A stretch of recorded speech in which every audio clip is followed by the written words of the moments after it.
The needles that I'll be using for the demonstration will be a 7 round shader, a 9 round shader, and a 13 curved magnum. Now those are the needles that I will be using. You do not have to use those needles. If you prefer different round shaders and different sized magnums, crack on. But the application is still the same. Now the machine that I'll be using is the Bishop Wand Packer, and the values will obviously be subjective to your reference. But for me, I will be using black, a dark, and a medium. Now that is just so it shows up on camera.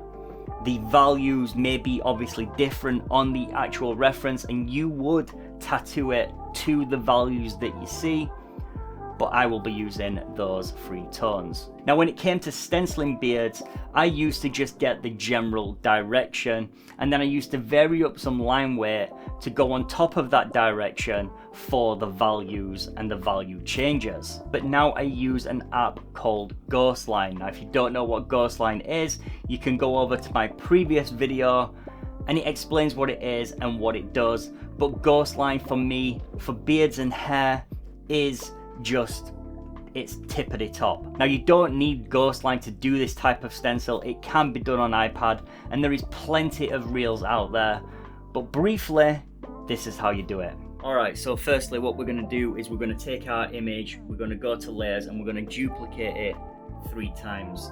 Now on the top layer, what you are going to do is you're going to click that little N, and you are going to go to color dodge. Once you've gone to color dodge, you are going to click on the image, and then you're going to click invert.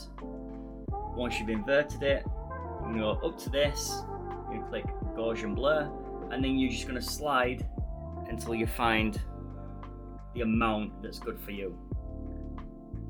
Now once you've found that amount, you're going to press apply, and then you're going to get your layers, and you are going to merge your top 1 and 2 layers. That's so it doesn't affect the bottom layer. Now what you're going to do is you're going to go up to adjustments again, you're going to click on curves.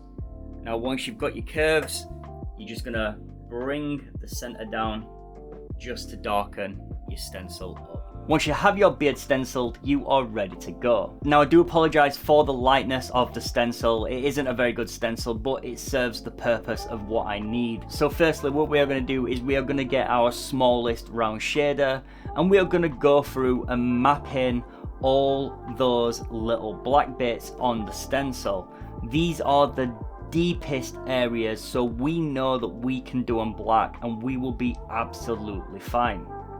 Now what I will say is down next to the bottom of the beard, where it is a little bit more wispy and a little bit thinner, you may be able to see clothing and whatnot underneath that beard, so you wouldn't necessarily go black in that area. So just pay close attention to the reference that you are using. Now once you've done all that and you've put all the black in, you can see on this particular reference and this particular stencil, in those lighter areas there is a lot of detail missing and a lot of direction missing. But the good thing is we have enough black in there to be able to pick up off of that black and get the direction correct. So we are going to go to our 9 round shader and our 5 round or 7 round, whatever you've got, and we are going to start adding in direction. Now again, the value that you use for this will be dependent on the reference you are using. I cannot say that you need to use a light or a medium, because if your reference requires you to go a little bit darker, you will have to do that. If it requires you to go a little bit lighter, you will have to do that. For this particular demonstration, I am just using a medium and a dark. Now once you have that black in there and you've added in some more direction where it was missing, Now you can go to your 9 round shader or your highest round shader, and you can just start using a dark or a medium to go over some bits in that darker area to start creating depth and layers. Finally, once we've done that, we get our mag and we run over putting in the values, the main values that we see. And at the end, providing you've done everything correctly, you will have something that looks like this. Now I will say, just like hair and just like fur, you are never ever going to get every bit of, you know, beard in there. You are just trying to emulate that beard as best as possible to give you a, you know, as accurate as possible look. You don't have the time to do that, and you certainly don't have the client willing to pay 3 to 4 sessions just on a beard. You are simply doing your best to get as close to as that reference as possible. I hope that helps. I hope beards aren't as daunting anymore. Shorter beards, in my opinion, are definitely a lot easier. Stubbled beards, just a piece of piss really.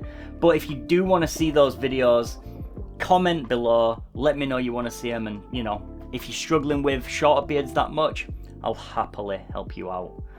But guys, I will see you all in the next one. Peace out, muchest love, turn on the bell, all that jazz. Like the video, share the video out, do what you want, and I'll see you all in the next one.